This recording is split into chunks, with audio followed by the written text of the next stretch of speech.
How's it going, everyone? This is Cloud Chief, and in today's video, I'm bringing you another Unity NM. Today's video is about Amani Buggard. You can find this NM in Lufus Meadows at either G7, J9, or K9. Amani Buggard is a 119 NM, and you can pop it for 1500 Unity accolades. Alright, so let's move on to the drops. First drop I'm going to talk about is the socks. These are quite an interesting item. However, they do have some utility use for the fact that you have about a 5% chance of getting flea just by taking physical damage. So any of these jobs can get flea just by taking physical damage about 5% of the time if you have these equipped. Outside of that, they don't seem to really have much use. I mean, they have a decent amount of evasion, but evasion nowadays is kind of and not to mention Thief and Ninja can't even use it, or who are going to be the ones that are going to get the most out of evasion. Rune Fencer, maybe, but so I don't really see much use for the socks unless you really want to have a chance to get away on any of the jobs that can equip it with Flea if, you know, things are going way south and you don't think you can turn it around.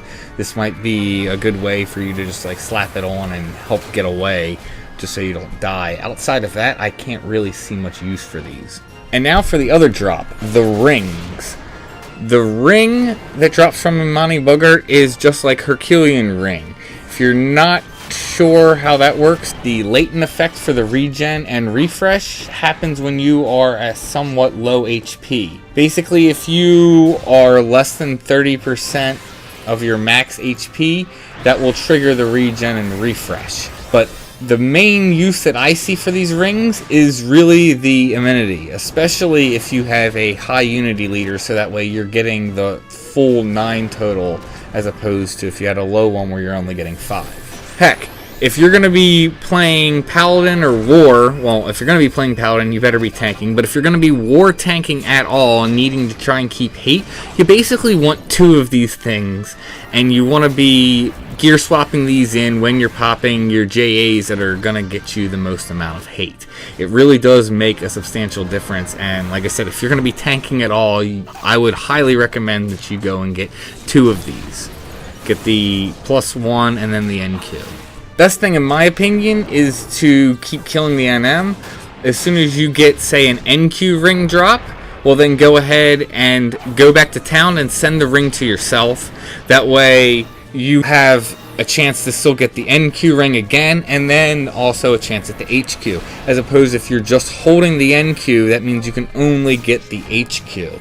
So you're better off going back to town, sending it to yourself, and then if you end up with 2 NQ rings, you just obviously leave the one in your D box, and then you go ahead and get the other one upgraded from the Unity NPC, so the +1. Then you can pull it out of your D box, and now you have both the NQ and the +1 if you wanted both of them. So now on to the NM himself.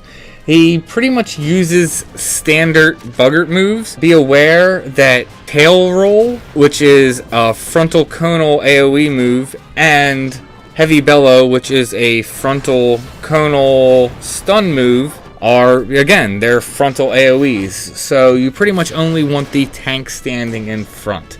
The other thing that this NM can do is a move called Bone Crush, which tends to do somewhat high damage. I was seeing it hit my Paladin Trust tank and hitting me for somewhere between like 700 to 900 damage. And when he gets low on HP, it's possible he can do Bone Crush multiple times. Even with him having somewhat high damage moves, he was still never really a threat. When I'm using Startup Trusts and I'm only item level 118 and I'm not even popping any JAs, doing things very minimal, and I'm not even having much of a challenge, this is a relatively easy NM. The fact that I can take him down with just Starter Trusts, whether I'm using, like I said, one of the starter Paladin tanks or I'm using Gesho, I didn't really have much of a difference, although Gesho is able to keep hate considering he's not taking high damage, so he's not getting a high hate loss and then it starts bouncing hate around, which I was tending to get more with the Paladin. Other than that, I mean, there really wasn't much of an issue. I do really recommend Gesho tanking it just because, you know, you're not going to be taking any damage as long as he's keeping his shadows up, and he really shouldn't be losing hate. So this is a relatively easy NM. If you really wanted these rings, there's no reason you can't go out and try and get these as soon as you're item level 118. Just make sure that your tank's by himself so no one else is getting hit by AoEs. And yeah, just make sure you're doing decent damage because he does have a regen effect. But it was pretty low, and even in 118 gear, not popping JAs, I didn't really have a problem pushing him down and killing him.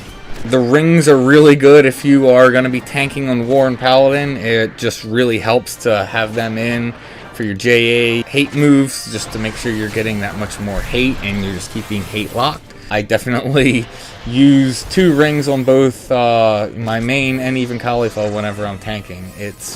They're just really good rings, and you should definitely put them to use if you play either of those jobs to any extent.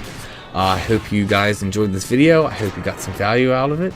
And as always, may you have success in all you do.